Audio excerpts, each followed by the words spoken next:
अस्सलाम वालेकुम स्टूडेंट्स। बेटा अब हम स्टार्ट कर रहे हैं एक्सरसाइज 1D। एक्सरसाइज 1D से पहले आपके पास बुक में टाइप्स ऑफ सेट्स दी गई हैं। बेटा इस चैप्टर के शुरू में ही मैंने इंट्रोडक्शन में टाइप्स ऑफ सेट के नाम से एक वीडियो बनाई है, जिसमें बड़ी डिटेल के साथ मैंने टाइप्स ऑफ सेट्स डिस्कस की थी। बेटा वो वीडियो आपने केयरफुली देख लेनी है, आपके कॉन्सेप्ट्स क्लियर हो जाएंगे कि कितनी टाइप्स ऑफ सेट हैं, कौन कौन सी हैं, ये आपके कॉन्सेप्ट क्लियर हो जाएंगे। अब हम स्टार्ट कर रहे हैं एक्सरसाइज 1D, जिसका क्वेश्चन नंबर 1 ये है, make a list of finite sets and infinite sets from the following. आपके पास जो सेट्स दिए गए हैं उनमें से आपने बताना है कि फाइनाइट कौन सा है और इनफाइनाइट कौन सा है। फाइनाइट सेट ऐसा सेट होता है जिसमें नंबर ऑफ एलिमेंट्स लिमिटेड आ रहे होते हैं, और इनफाइनाइट सेट ऐसा सेट होता है जिसमें नंबर ऑफ एलिमेंट्स अनलिमिटेड होते हैं। तो क्वेश्चन नंबर 1 का फर्स्ट पार्ट ये है, set of cities in Pakistan. अब बेटा जो पाकिस्तान के सिटीज हैं वो कितने हैं, वो हमें बताना ये है कि वो फाइनाइट सेट बनेगा या इनफाइनाइट सेट बनेगा। तो फाइनाइट सेट बनेगा क्योंकि हमारे पास जो सिटीज ऑफ पाकिस्तान हैं, पाकिस्तान के जितने भी शहर हैं, अगर आप सर्च करें तो कितने होंगे, 500 होंगे, 800, 1000 होंगे, या ज़्यादा से ज़्यादा 2000 हो जाएंगे, इससे ज़्यादा तो नहीं होंगे। तो हमारे पास ये एक फाइनाइट सेट बनेगा। Next question, set of universities in Lahore. अब बेटा अगर आप सर्च करें तो आपके पास लाहौर में जो यूनिवर्सिटीज हैं वो हमारे पास लिमिटेड हैं, तो ये भी हमारा फाइनाइट सेट बनेगा। Next question, set of whole numbers. अब बेटा सेट ऑफ होल नंबर्स, जो होल नंबर्स होते हैं वो होते हैं 0 से start, 0 1 2 3 4 up to so on, सारे आगे चलते जाते हैं। तो होल नंबर्स जो होते हैं इनका सेट हमारे पास होता है infinite set. Next question, set of negative integers. अब बेटा जो नेगेटिव इंटीजर्स होते हैं हमारे पास, यानी माइनस में इंटीजर्स, वो हमारे पास इनफाइनाइट सेट होता है, वो भी क्योंकि हमारे पास उसमें नंबर ऑफ एलिमेंट्स इनफाइनाइट होते हैं। Next question, set of points on a line segment. किसी भी लाइन के ऊपर जो पॉइंट्स होते हैं वो होते हैं इनफाइनाइट। अगर आप उन पॉइंट्स का सेट बना लें तो वो भी होगा इनफाइनाइट।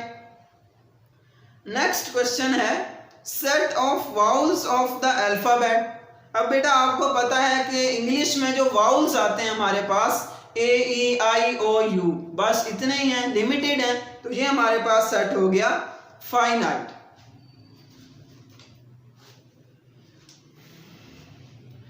नेक्स्ट क्वेश्चन है बेटा क्वेश्चन नंबर 2, जो कि हमारे पास, make a list of empty sets from the following. आपने बताना ये है कि कौन सा एम्प्टी सेट आता है और कौन सा नॉन एम्प्टी सेट आता है। तो क्वेश्चन नंबर 2 का first part, set of whole numbers between 9 and 10। अब बेटा 9 और 10 के दरमियान होल नंबर कितने होते हैं? 9 और 10 के दरमियान होल नंबर होता ही नहीं है, तो ये हमारे पास आ जाएगा empty set. Next question, question number 2 का second part, set of people who landed on Mars before 1994। उन्होंने बेटा ये कहा है कि ऐसे लोगों का सेट बनाएं, यानी ऐसे लोगों के नाम लिखें उस सेट में जो मार्स के ऊपर 1994 से पहले गए। तो बेटा 1994 से पहले मार्स के ऊपर, मार्स एक प्लैनेट है, उसके ऊपर आप कोई भी बंदा नहीं गया 1994 से पहले, तो ये आ जाएगा हमारे पास empty set. Next question, set of integers between 4 and 6। 4 और 6 के दरमियान इंटीजर्स आते हैं, कितने आते हैं? 5 आता है और कोई नहीं आता। 4 और 6 के दरमियान 5 आता है, तो ये एम्प्टी नहीं होगा, नॉन एम्प्टी सेट होगा। Next set of even primes. Even prime number बेटा आपको पता होगा कि सबसे छोटा नंबर जो होता है prime number, even prime number, वो होता है 2। तो ये भी set not empty. Next question, set of 3 digit numbers greater than 1000। 1000 से बड़े 3 डिजिट नंबर्स। अब बेटा आपने 3 डिजिट नंबर्स बताने हैं 1000 से बड़े। ये देखें, ये होता है 1000, 1 2 3 4, इसमें तो 4 डिजिट हैं और इससे बड़े जो नंबर्स आएंगे उनमें भी 4 डिजिट्स होंगे। तो 1000 से बड़ा 3 डिजिट नंबर कोई नहीं है, तो ये हमारे पास आ जाएगा empty set. Next question, question number 2 का लास्ट पार्ट, वो ये है set of points of intersection of 2 non parallel lines. ये आपके पास ऐसा सेट है कि 2 अगर नॉन पैरेलल लाइंस हो, नॉन पैरेलल लाइंस ऐसी लाइंस होती हैं जो किसी ना किसी पॉइंट पर एक दूसरे को इंटरसेक्ट करती हैं। तो इन 2 लाइंस ने जब एक पॉइंट के ऊपर एक दूसरे को इंटरसेक्ट किया तो ये वाला पॉइंट इन दोनों में कॉमन आ गया। तो अगर हम इन दोनों का इंटरसेक्शन लेंगे तो ये वाला पॉइंट इन दोनों के दोनों सेट्स में आएगा, तो वो हमारे पास आंसर में आएगा क्योंकि हम इंटरसेक्शन ले रहे हैं। तो ये हमारे पास नॉट एम्प्टी सेट आएगा क्योंकि ये वाला पॉइंट हमें सेट में मिलेगा, यानी अगर हम इंटरसेक्शन लेंगे इन दोनों सेट्स का तो वो हमें पॉइंट मिलेगा। तो ये भी हमारे पास होगा नॉट एम्प्टी सेट। नेक्स्ट बेटा है हमारे पास एक्सरसाइज 1B का क्वेश्चन नंबर 3। क्वेश्चन नंबर 3 की स्टेटमेंट ये है, make a list of the pairs of sets which are equal from the following. आपने बताना ये है कि ये जो सारे के सारे सेट्स लिखे हुए हैं इनमें से इक्वल कौन कौन से हैं। तो बेटा इक्वल सेट की डेफिनेशन ये होती है कि जिन 2 सेट्स के तमाम एलिमेंट्स आपस में इक्वल हों वो दोनों सेट्स आपस में इक्वल होते हैं। तो ये सारे सेट्स मैंने लिख दिए हैं क्वेश्चन नंबर 3 के। अब 1 बाय 1 हम इन सब को सॉल्व करेंगे और लिखेंगे कि कौन कौन से सेट्स आपस में इक्वल होते हैं। तो स्टार्ट करते हैं फर्स्ट पार्ट से, जिसमें हमारे पास ए सेट है 2 3 4 और बी सेट है 3 4 5। 2 3 इधर है लेकिन इधर 2 नहीं है, 3 4 5 है।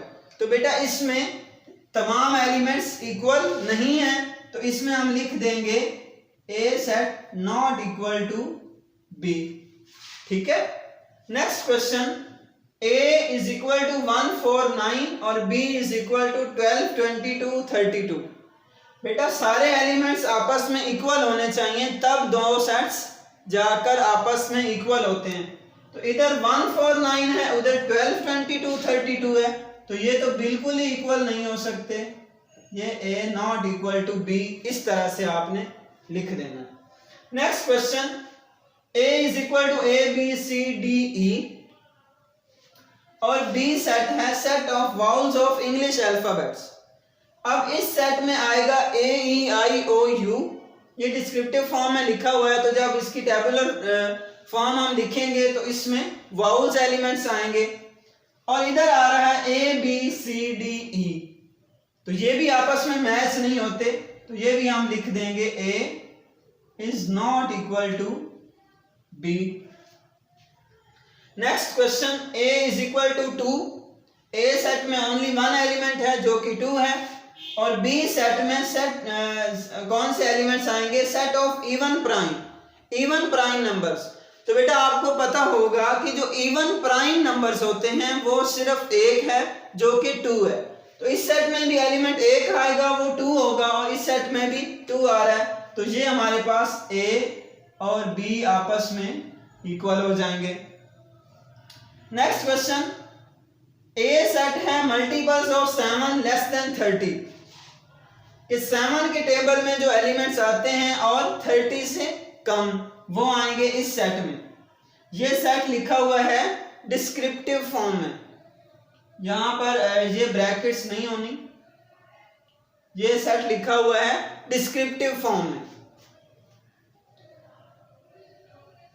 अब ये जो बी सेट है ये है 14, 21 और 28।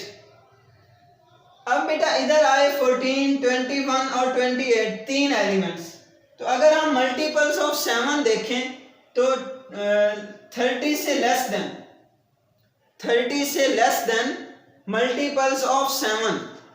तो बेटा इस सेट में हमारे पास कौन से एलिमेंट्स आएंगे? 7, 14, 21 और 28। और इधर हमारे पास क्या है? 7 मिसिंग है, तो ये दोनों आपस में इक्वल नहीं हो सकते ये दोनों सेट्स। तो हम लिख देंगे A not equal to B। Next question, A is equal to, इस सेट में A के सेट में आ रहा है 0 और B सेट है एम्प्टी सेट।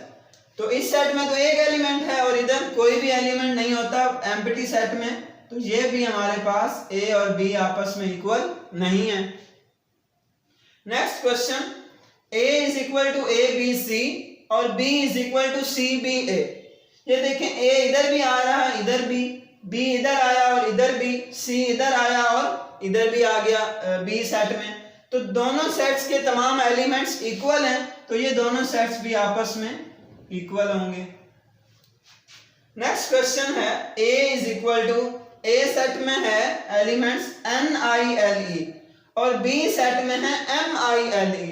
तो N और M आपस में मैच नहीं होते, तो ये भी सेट हमारे पास नॉट इक्वल आ गए, A B के इक्वल नहीं है। नेक्स्ट क्वेश्चन है, A is equal to EAT। A set के एलिमेंट्स EAT और B सेट के एलिमेंट्स TEA। दोनों एलिमेंट्स सेम है, इधर थोड़ी सी तरतीब इधर उधर है लेकिन एलिमेंट्स सेम है। इधर भी 3 एलिमेंट्स, इधर भी 3, और इधर भी EAT इधर भी EAT। तरतीब बेशक इधर उधर हो जाए, आपने एलिमेंट्स सिर्फ देखने हैं। तो ये दोनों सेट के एलिमेंट्स इक्वल हैं, तो हम लिख देंगे A is equal to B। Next question है, A is equal to x such that x is an even number less than 4। अब बेटा जो इवन नंबर होते हैं लेस देन 4 वो ओनली 1 होता है, जो कि 2। इवन नंबर 4 से कम वो होता है 2, यानी 2 एक ऐसा नंबर है जो इवन है और 4 से लेस देन है। तो इधर B सेट में कौन सा नंबर आया? वो भी 2 है, तो ये भी हमारे पास दोनों सेट आपस में इक्वल हो गए।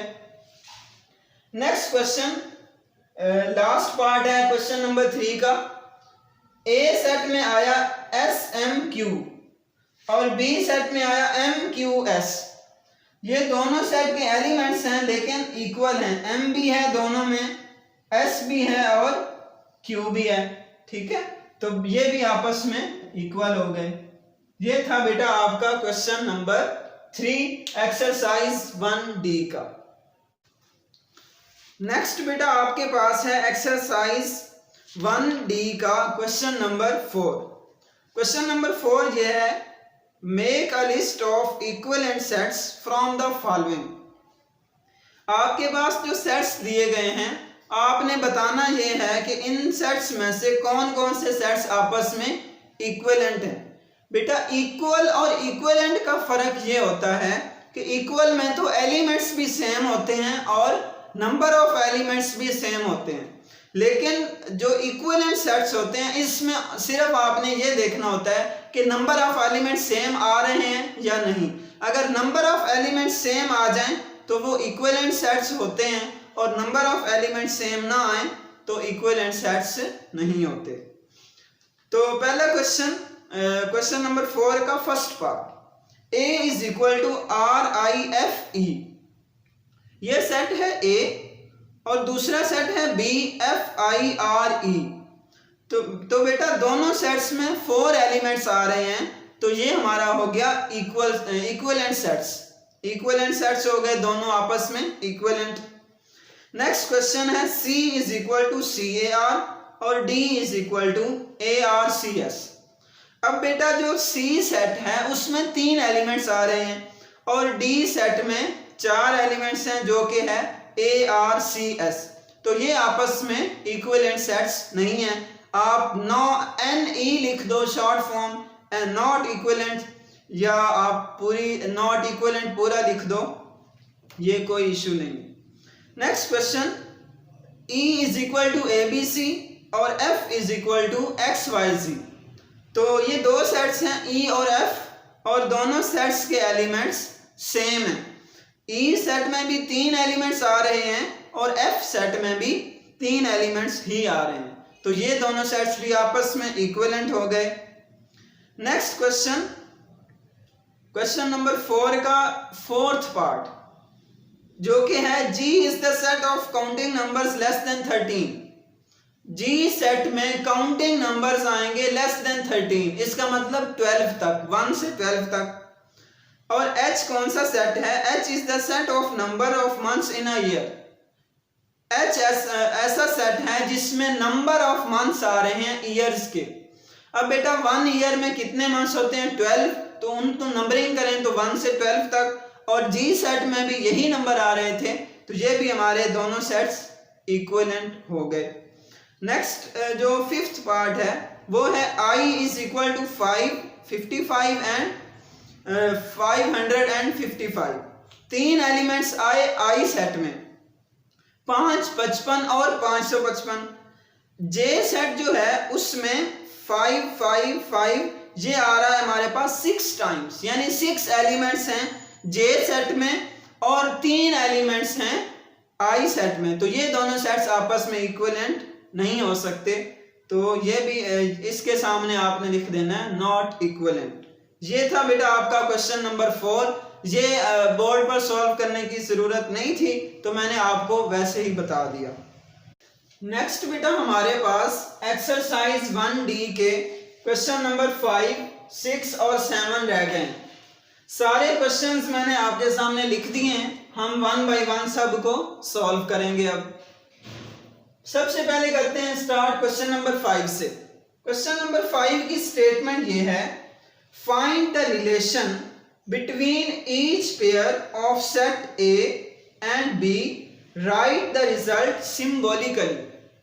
अब बेटा आपने क्या करना है, इन दो सेट्स के दरमियान जो रिलेशन बन रहा है आपने सिंबॉलिकली उस रिजल्ट को लिखना है।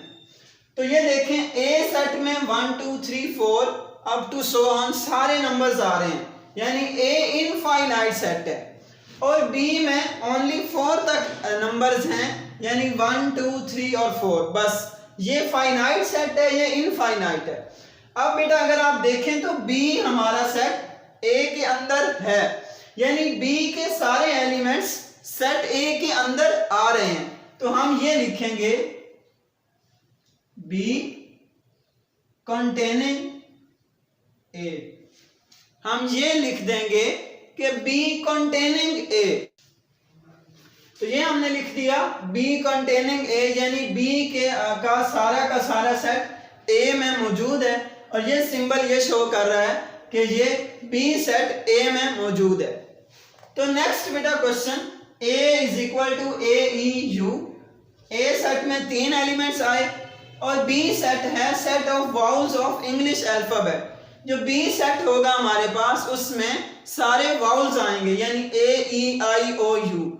अब बेटा जो A सेट है, A सेट में भी वाउल्स हैं लेकिन सिर्फ 3 है, तो A सेट हमारा B के अंदर मौजूद होगा, तो हम यहां लिखेंगे A कंटेनिंग B।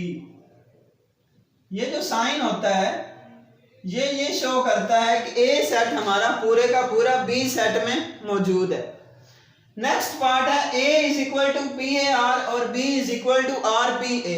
ये देखें बेटा, A और B के तमाम एलिमेंट्स सेम है, ये देखें A भी दोनों सेट में आ रहा है, R भी और P भी, तो ये हम लिख देंगे A is equal to B। A और B आपस में इक्वल है। ये था बेटा क्वेश्चन नंबर 5। अब बढ़ते हैं क्वेश्चन नंबर 6 की तरफ। क्वेश्चन नंबर 6 की स्टेटमेंट पहले पढ़ते हैं। लिखा हुआ है, write the missing element in each pair of sets to make them equal. आपने क्या करना है, ये जो दोनों सेट्स हैं बेसिकली ये आपस में इक्वल हैं, आपने वो मिसिंग एलिमेंट लिखना है जो इस सेट में नहीं है। इस सेट में SOFT है, इधर TF और S है, कौन सा एलिमेंट मिसिंग है? O। आपने इधर O लिख देना, इतना सा काम है बेटा, बहुत ही इजी क्वेश्चन है। ये इसका फर्स्ट पार्ट, ये सेकंड में 1 2 3 और 1 3 आगे क्या मिसिंग है? 2 हम लिख देंगे। नेक्स्ट बेटा इसका जो थर्ड पार्ट है हमारे पास EAT और T-A, इधर A है, E है और T है, इधर T और A आ गया, E मिसिंग है तो वो हम लिख देंगे। नेक्स्ट बेटा फोर्थ पार्ट में POT और इधर P आ गया, O मिसिंग है तो O लिख देंगे। ये था बेटा क्वेश्चन नंबर 6 जिसमें हमने मिसिंग एलिमेंट्स लिखे और सेट्स को इक्वल बनाया। Next question number 7। Question number 7 की स्टेटमेंट ये है, write the missing element to make each pair of sets equivalent. अब बेटा हमने इन सेट्स को इक्विवेलेंट बनाना है। इक्विवेलेंट बनाने के लिए आपने नंबर ऑफ एलिमेंट सेम करने होते हैं, उसमें ये जरूरी नहीं होता कि सारे एलिमेंट्स आपस में इक्वल हो। इस सेट में 3 एलिमेंट्स हैं, इधर भी 3 होने चाहिए, तो AE अगर हम I लिख दें तो इस सेट में भी 3 एलिमेंट्स हो जाएंगे और ये सेट आपस में इक्विवेलेंट हो जाएंगे। इधर अगर देखें तो इधर भी 4 एलिमेंट हैं, apple, banana, grapes and orange, 4 elements आ रहे हैं। इस सेट में 2 एलिमेंट हैं, 2 मिसिंग है।